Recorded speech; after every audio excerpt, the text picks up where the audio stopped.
एक समय की बात है। एक राजा और रानी थे जिन्होंने एक बड़ी और पुरानी हवेली में रहना शुरू किया। हवेली बहुत ही सुंदर थी, लेकिन उसमें एक रहस्य था जिसे कोई नहीं जानता था। राजा और रानी ने हवेली में अपना जीवन शुरू किया, लेकिन उन्होंने जल्द ही महसूस किया कि हवेली में कुछ अजीब हो रहा है। रात को आवाजें सुनाई देती थीं और दिन में भी अजीब चीजें दिखाई देती थीं। एक दिन रानी ने देखा कि हवेली के पीछे एक पुरानी कब्रिस्तान है। उसने राजा को बताया और उन्होंने उसे खोजने का फैसला किया। जब वे कब्रिस्तान में गए तो उन्होंने देखा कि वहां पर एक पुरानी कब्र थी जिस पर लिखा था, मैं फिर आऊंगा। राजा और रानी स्कैर्ड डर गए, लेकिन उन्होंने फैसला किया कि वे हवेली में ही रहेंगे। रात को उन्होंने आवाजें सुनी और देखा कि हवेली के दरवाजे खुद ब खुद खुलते और बंद होते हैं।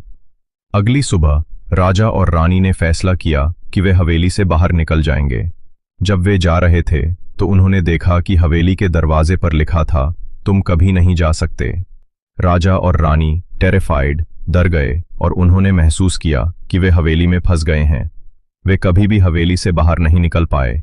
हवेली ने उन्हें अपने कब्जे में ले लिया था। अब हवेली वहीं है और लोग कहते हैं कि ईरी रात को आवाजें सुनाई देती हैं। कोई भी हवेली के अंदर नहीं जाता, क्योंकि सब जानते हैं कि हवेली में एक रहस्य है जिसे कोई नहीं सुलझा सकता। Channel को सब्सक्राइब और लाइक करें और वीडियो के